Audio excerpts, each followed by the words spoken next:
Dans la première vidéo de ce chapitre, nous avons admis l'existence d'un anneau noté k crochet x, qui est l'anneau des polynômes à coefficient sur k, où k est bien sûr égal à r ou à c. Les éléments de cet anneau sont donc appelés des polynômes et ils peuvent tous s'écrire sous une forme appelée forme normale ou développée réduite, c'est-à-dire sous la forme grand P égale somme pour k allant de 0 à plus l'infini des akxk. Mais la suite des coefficients ak est une suite finie, c'est-à-dire que son support, l'ensemble des indices k tels que ak n'est pas nul, est un ensemble fini. Donc cette somme est une somme qui est faussement infinie. Par commodité, nous la faisons aller jusqu'à plus l'infini, mais nous pouvons l'arrêter avant. Nous pouvons d'ailleurs l'arrêter à ce que l'on appelle le degré du polynôme, qui est, lorsque p n'est pas nul, le maximum du support, le maximum de l'ensemble précédent. Si p est nul, son degré est par convention posé égal à moins l'infini, ce qui correspond à la borne supérieure de l'ensemble vide, puisque dans ce cas, le support du polynôme est vide. L'existence de cet anneau est admise. Si nous ne l'avions pas admise, il aurait fallu que nous introduisions un certain ensemble, puis que nous définissions une loi addition et une loi multiplication sur cet ensemble, et que nous montrions toute la liste des propriétés que doit vérifier un anneau, pour montrer que cet ensemble muni de ces lois est un anneau. Cette partie étant hors programme, nous n'allons pas construire tout ceci. Par contre, nous allons tout de même avoir besoin de l'expression de la somme et du produit sur cet anneau. En admettant que k crochet x est un anneau, nous allons donc retrouver les expressions de cette somme et de ce produit. Commençons par la somme qui est beaucoup plus simple. Si nous prenons deux polynômes grand A et grand B, que nous écrivons sous forme normale, donc si nous écrivons grand A égale au polynôme somme des akxk et grand B égale au polynôme somme pour k allant de 0 à plus l'infini des bkxk, nous pouvons, d'après les règles de manipulation et les règles de produit sur un anneau, effectuer la somme de ces deux polynômes. Alors je vais l'écrire avec des petits points pour que l'on voit peut-être un peu plus clairement d'où va venir l'expression de la somme de ces deux polynômes. Je vais m'en tenir au degré 4 pour chacun de ces polynômes. Donc ici j'écris les premiers coefficients, les premiers termes du polynôme grand A, plus donc tous les termes du polynôme grand B. Là aussi je vais m'arrêter au degré 4. Nous savons que l'addition dans un anneau est commutative, elle est aussi associative, et le produit est distributif par rapport à la somme. Donc la somme précédente, nous pouvons la réécrire de la manière suivante, en réordonnant les termes dans un ordre qui nous intéresse et en factorisant les termes de même degré. Donc je peux écrire que A0 plus B0 forme un terme constant. Je peux rassembler les termes A1x plus B1x et les mettre ensemble et factoriser grand X dans cette expression. Je peux évidemment faire la même chose pour les termes de degré 2, les termes de degré 3, de degré 4, et ainsi de suite. Donc il est assez facile de se convaincre que l'expression de la somme est la suivante. Si nous définissons l'opération de somme de k crochet x croix k crochet x dans k crochet x, c'est l'opération qui a un polynôme somme pour k allant de 0 à plus infini des akxk et un polynôme somme pour k allant de 0 à plus infini des bkxk,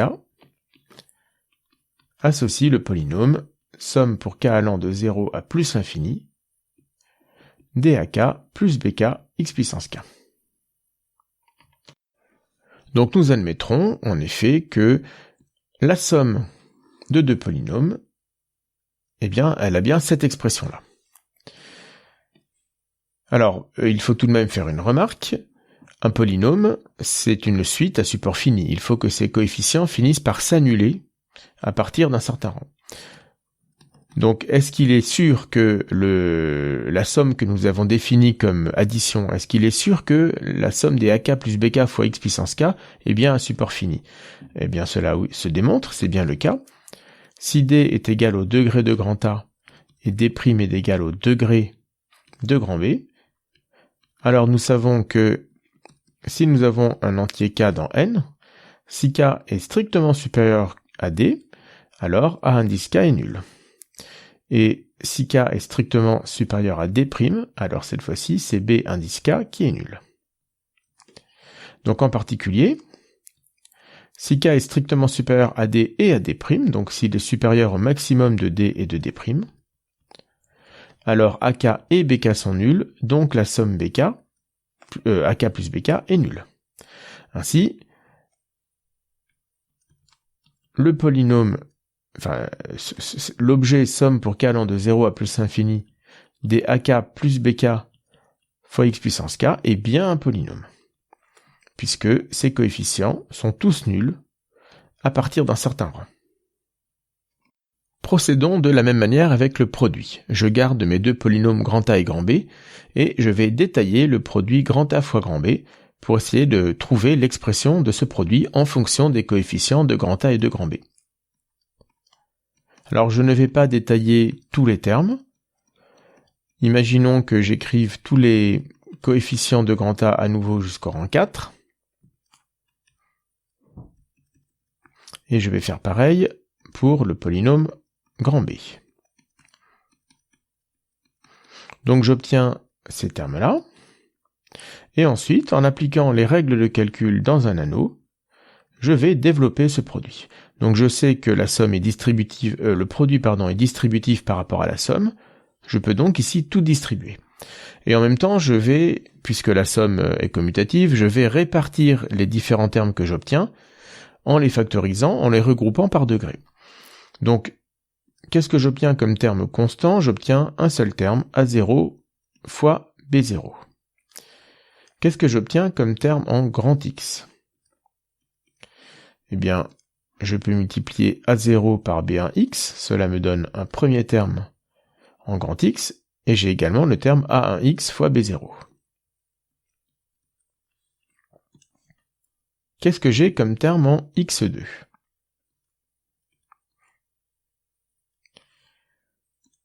Je peux multiplier A0 par B2X2, ce qui me donne un premier terme de degré 2. Je peux également multiplier A1X par B1X,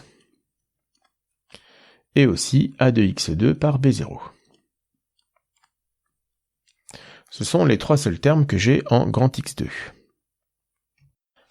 Alors j'ai pris beaucoup de place, je vais resserrer un peu les choses, et puis nous pouvons continuer de la même manière pour trouver les termes en X3, en X4, etc.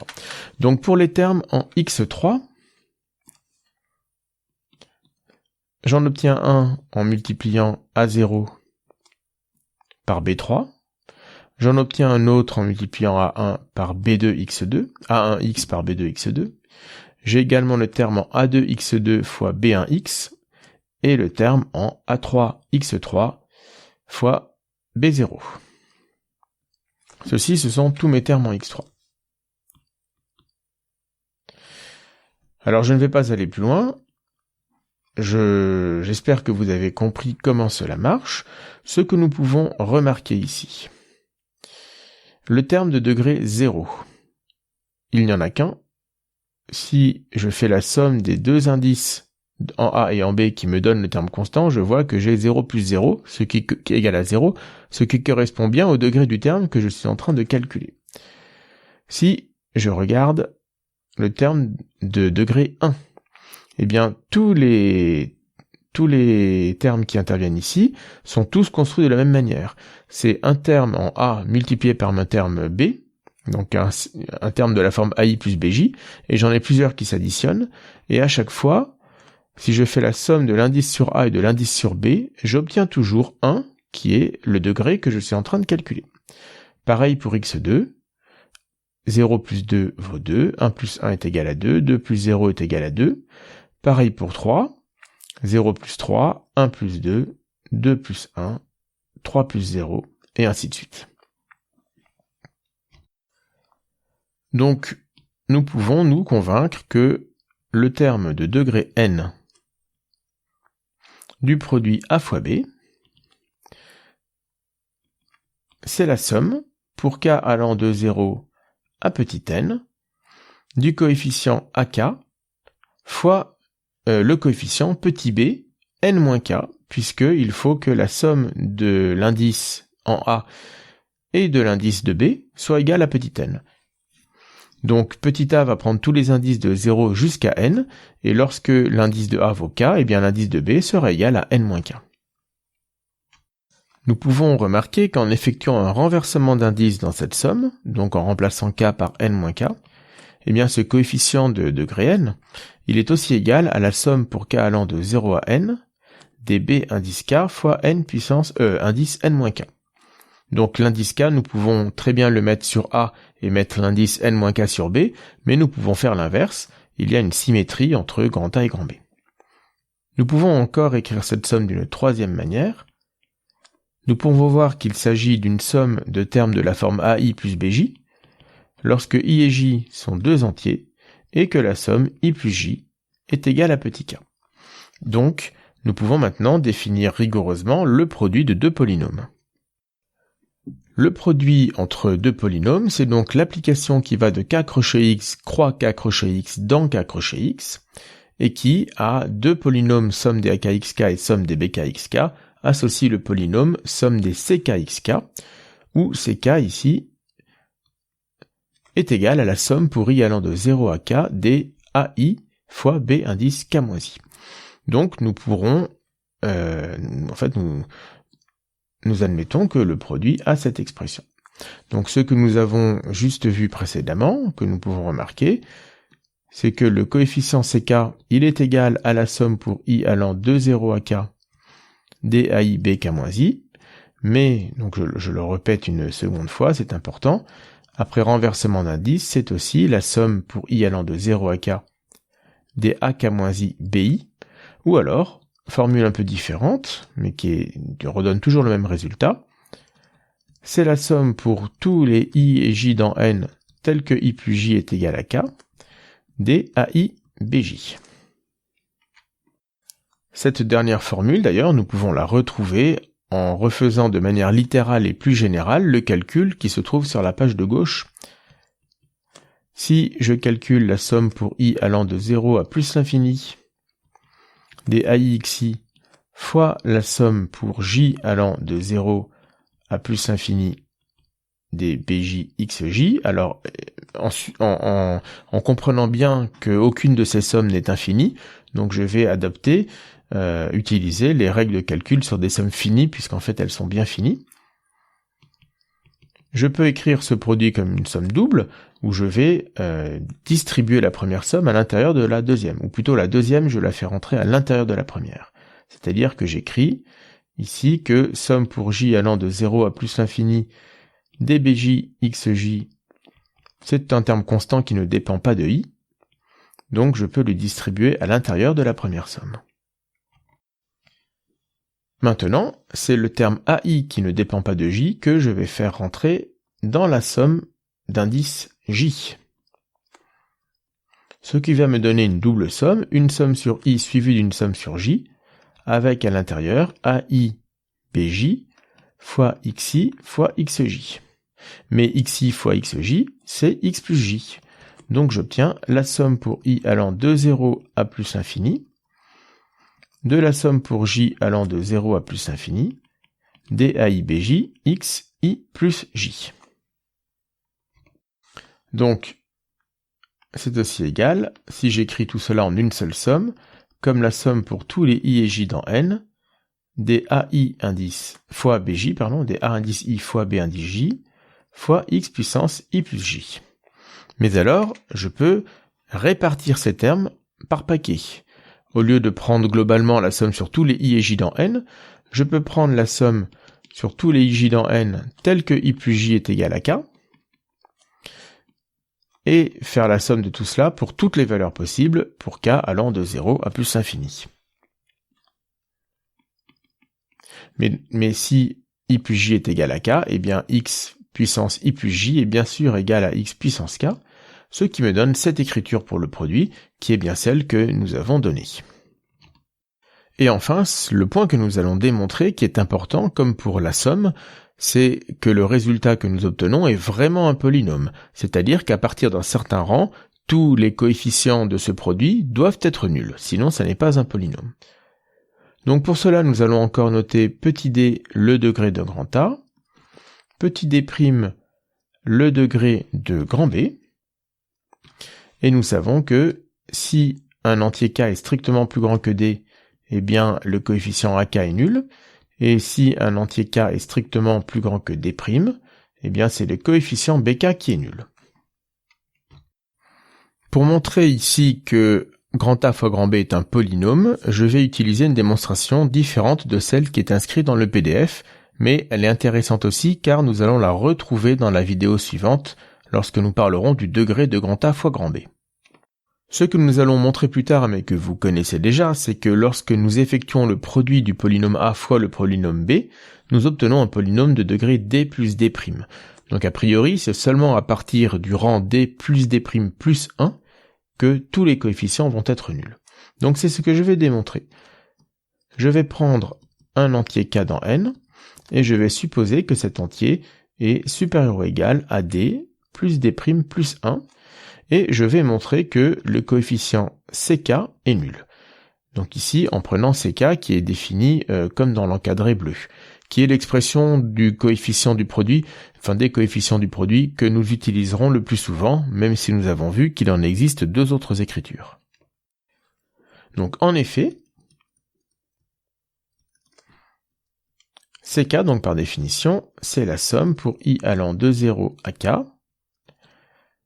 DAI fois B indice K-I. Alors je vais couper cette somme en deux parties. Je vais d'abord effectuer la somme pour tous les i allant de 0 jusqu'à D, DAI B K-I, et puis ensuite je vais prendre la dernière partie de la somme, donc pour i allant de D plus 1 jusqu'à petit k, DAI B indice K-I. Alors ce qui est déjà très clair, c'est que dans la deuxième somme, ici, i est strictement plus grand que d, donc AI est nul. Donc la deuxième somme est nulle. Pour la première somme, c'est un tout petit peu moins visible, mais ça va marcher aussi. Donc nous pouvons déjà écrire ce que j'ai mis ici. Si i est strictement plus grand que d, AI est nul. Par contre, si i est inférieur ou égal à d, c'est ce qui se passe dans la première somme. Alors, k-i est supérieur ou égal à k-d.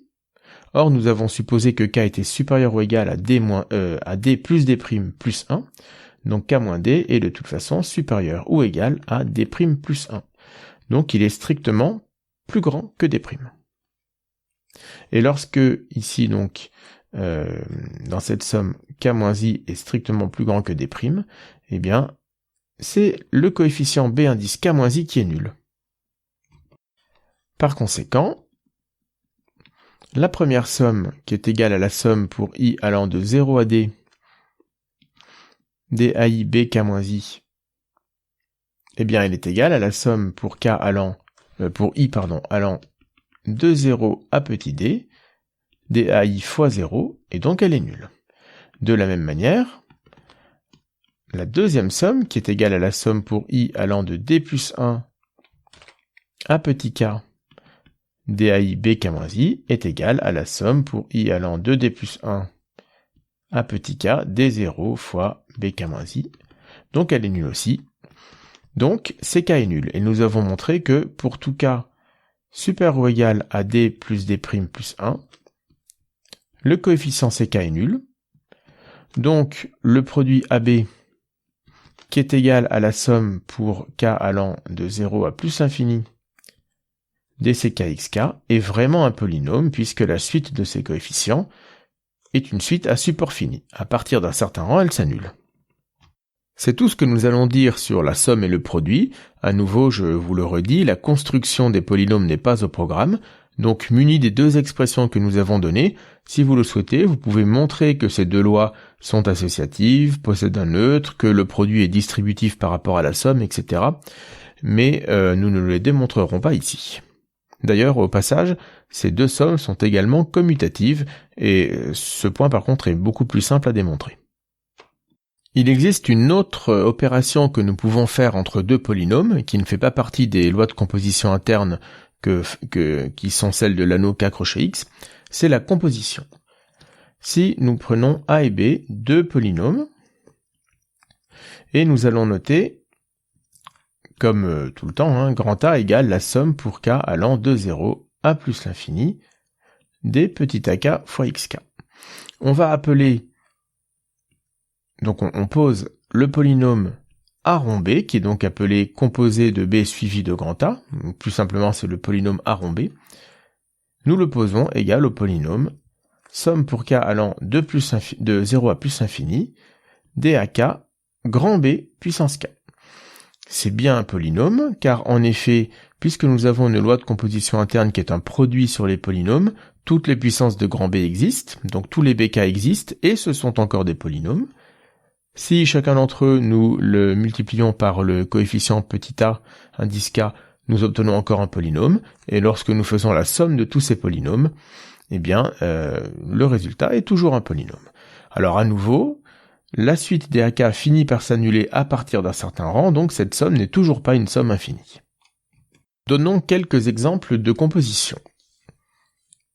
Alors il existe deux exemples qui sont très simples et qui peuvent peut-être paraître déroutants. Si nous prenons le polynôme grand A et que nous le composons par le polynôme grand X, nous obtenons exactement somme pour K allant de 0 à plus l'infini des ak xk, ce qui est toujours le polynôme grand A.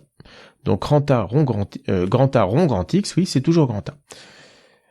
Nous pouvons aussi prendre le polynôme A rond une constante, par exemple rond le polynôme 1. Alors cela est égal à la somme pour K allant de 0 à plus l'infini des ak fois 1 puissance K, c'est-à-dire la somme pour K allant de 0 à plus l'infini des ak. Si nous faisons de même avec 2, par exemple, A rond 2, eh bien c'est la somme pour K allant de 0 à plus l'infini des ak fois 2 puissance K. Parfois, ces polynômes sont notés différemment. Normalement, une composition de polynômes se note avec la loi rond. Vous rencontrerez assez fréquemment le premier polynôme écrit sous la forme a de grand X. Ce qui est un abus de notation, mais qui est malgré tout assez fréquent. Le second polynôme se trouvera souvent écrit a de grand 1 et celui-ci a de grand 2.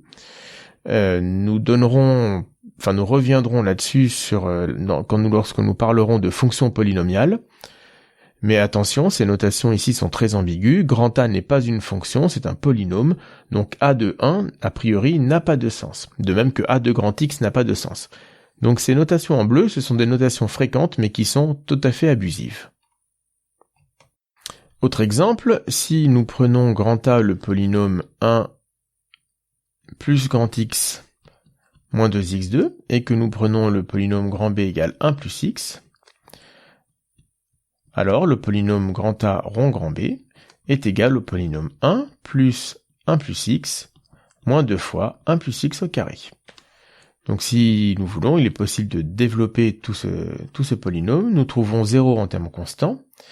Si je ne fais pas d'erreur, nous allons trouver moins 3x en termes de degré 1 et moins 2x2 en termes de degré 2.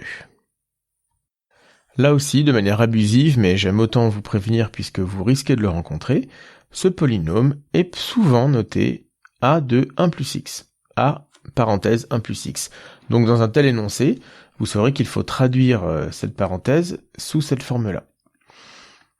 Alors cette parenthèse est non seulement une notation abusive pour remplacer la composition, mais en plus ce qui n'est pas très clair, c'est que si nous voulons effectuer le produit du polynôme grand A fois le polynôme 1 plus x, nous pouvons tout à fait l'écrire à un petit espace et puis ensuite 1 plus x entre parenthèses. Donc cette notation, elle peut apparaître dans des énoncés, malgré tout je la déconseille fortement. Autant utiliser un rond qui n'est absolument pas ambigu. C'est pourquoi aussi, donc encore une aparté sur ce même thème, le produit de 1 plus x et de a, si vous l'écrivez dans ce sens-là, pas d'ambiguïté.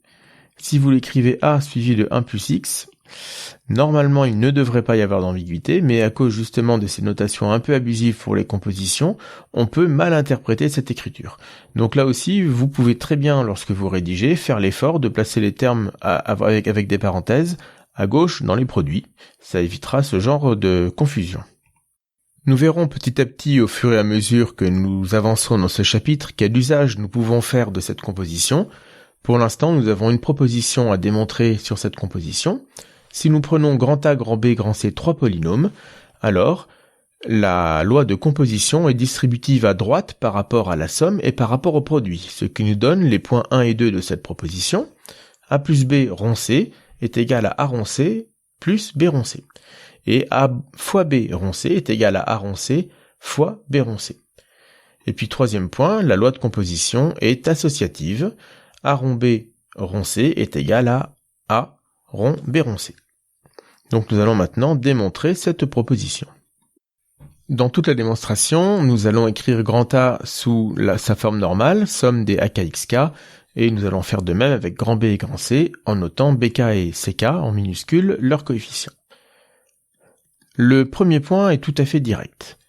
A plus B rond C, c'est le polynôme somme pour k allant de 0 à plus l'infini des AK plus BK fois grand X puissance k rond le polynôme C. Donc cela est égal à la somme pour k allant de 0 à plus l'infini des AK plus BK fois C puissance k. Et il est bien sûr tout à fait possible de découper cette somme en deux parties. C'est la somme des AKCK plus la somme des BKCK. Et nous avons le droit de couper cette somme en deux car nous avons toujours deux polynômes. Attention, ici il faut toujours s'assurer que nous n'avons jamais affaire à une somme infinie. Comme la suite des AK est à support fini, eh bien cette première somme ici est bien définie. Et comme la somme des BK est également à support fini, la deuxième somme est bien définie. Donc il est possible de couper la somme de l'avant-dernière ligne en deux sommes. La première somme de la dernière ligne, c'est grand A rond grand C, et la deuxième somme, c'est grand B rond grand C. Ceci, c'est la démonstration du premier point. Les deux autres points sont nettement plus délicats et nous ne pouvons pas les démontrer en une seule fois. Pour le second point, nous allons procéder par étapes. Nous allons commencer par étudier un cas particulier où A est un monôme de la forme x puissance n, et B aussi est un monôme unitaire, donc de la forme x puissance grand M. Dans ce cas, AB rond C est égal au polynôme x n plus m rond le polynôme C, donc c'est C puissance n plus m, ce qui bien sûr est égal à Cn fois Cm, et donc c'est bien A rond C fois B rond C. Donc ce premier cas est très simple, mais c'est grâce à lui que nous allons pouvoir avancer et passer de ce cas particulier au cas général. Dans le deuxième cas, nous allons revenir à A égale à somme pour k allant de 0 à plus infini des AKXK, donc le cas général, et nous allons garder B dans le cas particulier où B est égal à x puissance m. Donc ici, le polynôme grand A fois le polynôme grand B, c'est la somme pour k allant de 0 à plus infini des AK fois x puissance m, puisqu'ici c'était un m, puissance m plus k. Donc AB rond grand C. D'après le point 1, nous pouvons utiliser la distributivité à droite de la composition. C'est la somme pour k allant de 0 à plus l'infini DAK fois x puissance m plus k rond C. Là, j'utilise le premier point. Et grâce au premier cas que nous venons d'étudier, c'est la somme pour k allant de 0 à plus l'infini DAK fois xm rond C fois xk rond C. Mais ici, xm rond C ne dépend pas de petit k, donc nous pouvons le placer en facteur de toute la somme. Il nous reste donc la somme des AK fois xk rond C.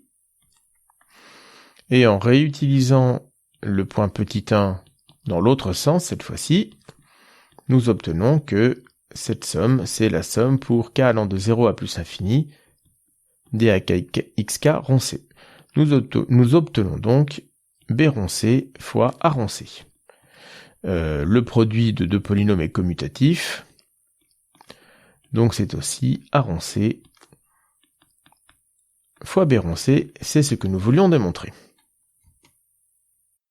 Pour terminer, le troisième cas, c'est le cas général, où nous reprenons a égale à la somme des akxk et grand B égale à la somme des bkxk. Cette fois-ci, AB, nous allons l'écrire sous la forme suivante. Le produit grand A fois grand B, c'est la somme pour k allant de 0 à plus infini, dak xk fois b. Et par commutativité, eh bien, ce dernier terme, nous pouvons aussi l'écrire grand B fois xk. Donc, le polynôme AB rond le polynôme C est égal à la somme pour k allant de 0 à plus infini, dak b fois x puissance k rond C. Et pour passer à cette écriture, j'ai utilisé toujours la distributivité avec la somme. Le premier point, je peux ainsi rentrer rond C à l'intérieur de la somme. Je vais maintenant utiliser le deuxième cas que je viens d'étudier. Je veux composer C avec un polynôme qui est un polynôme quelconque, grand B, fois une puissance. Donc ça, je viens de démontrer que dans ce cas, je savais faire. J'obtiens bien la somme pour k allant de 0 à plus infini dak. Et ici, je vais avoir b rond C fois xk rond C. Et je vais finir un petit peu comme tout à l'heure. B rond C ne dépend pas de k, donc je peux le mettre en facteur de toute la somme. Et dans ma somme, il va me rester une somme de akxk rond C. Alors théoriquement avec le parenthésage qui est de cette manière, mais grâce au point 1, eh bien ce deuxième terme, c'est encore grand A rond grand C. Voilà pour le point numéro 2. Il nous reste à démontrer le troisième point.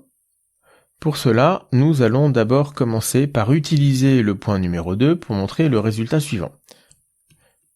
Pour tout cas dans N, nous allons considérer l'hypothèse de récurrence HK, qui est la suivante. B puissance K rond C est égal à B rond C puissance K. Cela se démontre tout simplement avec le point numéro 2, donc je ne détaille pas cette récurrence. Pour k égale 1, il n'y a rien à faire. Pour k égale 2, nous utilisons directement le premier point, b fois b rond c, c'est b rond c fois b rond c, d'après le point numéro 2, et ainsi de suite. Donc l'hérédité se fait directement en utilisant le premier point. Donc je peux tout de même écrire que l'initialisation est simple, ne pose aucun problème particulier. Et l'hérédité va se faire de manière directe en pensant bien à utiliser le point numéro 2. Je vous encourage toutefois à la détailler. Et une fois que ce sera fait, vous pourrez passer à la suite. Tout simplement maintenant, nous allons pouvoir écrire que A rond B rond C est égal par définition à la somme de k allant de 0 à plus infini dak b puissance k, tout cela rond C. Donc ici, j'ai détaillé entre les parenthèses A rond B. Grâce au premier point, nous allons d'abord effectuer la distributivité par rapport à la somme. Donc tout cela est égal à la somme de k allant de 0 à plus infini dak fois bk rond C. Et maintenant, avec la récurrence hk qui a été faite à gauche, enfin qui a été faite, j'exagère un peu, mais enfin, que nous avons vu à gauche, cela est égal à la somme des ak fois b rond C puissance k. Et là, nous avons terminé, car ici, nous reconnaissons bien A rond B rond C. Attention, donc les points 1 et 2, nous les avons reliés à une distributivité à droite, mais cette opération de composition n'est pas distributive à gauche. C'est-à-dire que, en général, C rond A plus B n'est pas égal à C rond A plus C rond B. De même avec le produit, C rond A fois B, en général, n'est pas égal à C rond A fois C rond B. Alors nous pouvons donner deux exemples de cela. Premier exemple donc pour la somme, considérons la composition x carré rond x plus 2. Donc cela par définition est égal à x plus 2 au carré. Maintenant si je regarde x carré rond x plus x carré rond 2, ceci est égal à x carré plus 4. Et ça n'est pas égal à x plus 2 au carré. Donc nous voyons que la loi de composition n'est pas distributive à gauche par rapport à la somme. Pour le produit, regardons presque les mêmes polynômes. 1 plus x rond le polynôme x2, c'est-à-dire 1 plus x rond le produit x fois x.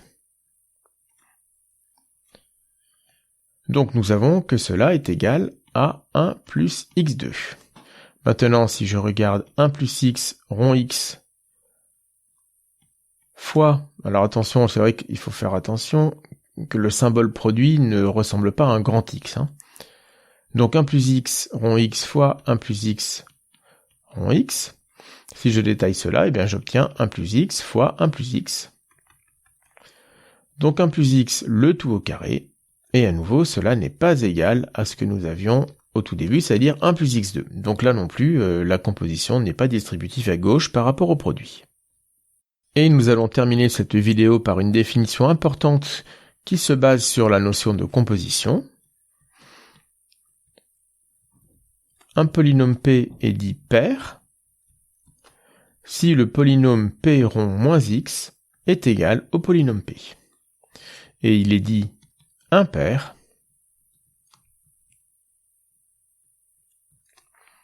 si le polynôme P rond moins x est égal à moins le polynôme grand P. Donc évidemment, ce sont des définitions qui sont tout à fait calquées sur celles de fonctions paires et de fonctions impaires. Alors la question que je vous pose, nous corrigerons cela en classe, mais vous connaissez déjà probablement le résultat. Que dire des coefficients d'un polynôme pair ou impair ?